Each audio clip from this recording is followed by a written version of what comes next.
What would you advise to a young woman who's not married, who gets raped, but does not have access to an abortion, as I think that's something that you believe in? No abortions, right? Yes, I'm pro-life, yeah. Okay, so then what would you advise that woman to do? Okay, so first of all, I do appreciate that you created the saddest possible scenario for a living human.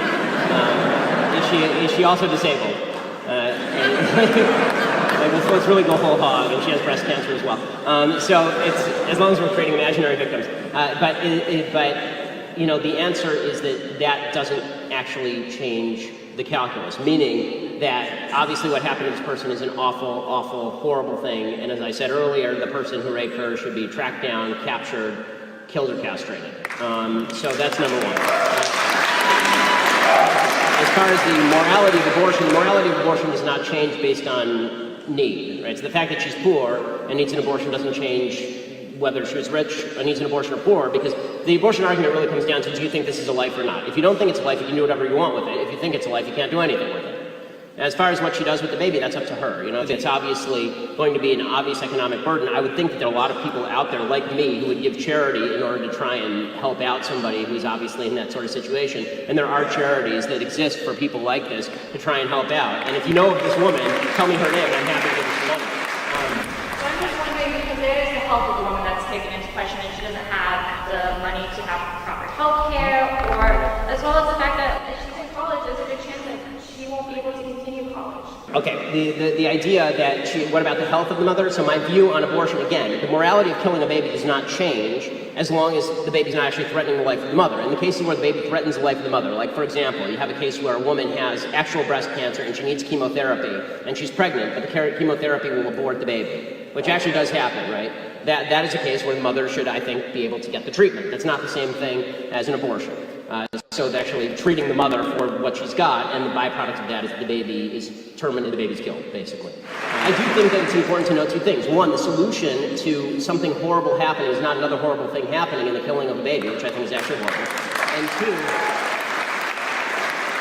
And two, it's really not good to take the marginal case and then use that to argue broad. So what people tend to do is they say, well, what about the girl who's raped? What about her abortion case? So now let me ask you, if the girl weren't raped and she just got pregnant, would you think that she should still have access to an abortion? I do, because I think it's her body and I think it's her health. Right, so you're giving me an exceptional case in order to prove a rule that you don't actually want to defend. So if you just come up and ask me, do I think a woman should have an abortion, then we could actually have an argument about, or discussion about in what cases an abortion was appropriate. But you always, this is what people on the pro-choice side, the anti-life side, actually do. What they actually do is they take the marginal case, they take the raped, woman who has a severe disability, and they say this is all abortions. That's not all abortions. Significantly less than 1% of all abortions are performed on women who have been raped. So if you want to talk about the epidemic of abortion in the country, over 1 million abortions performed a year in the United States, let's talk about the other 99% of cases. When you are willing to agree with me that the other 99% of cases are not cases where abortion should be necessary,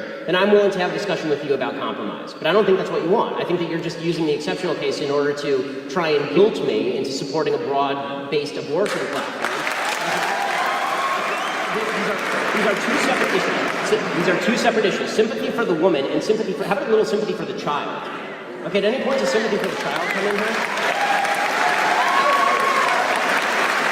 You say I'm not compromising. I'm the only one in this conversation who's expressed the willingness to take money out of my own pocket and put it in somebody else's. So have you donated to Planned Parenthood then? What was that? Have you donated to Planned Parenthood? No, because they kill babies. No, they don't.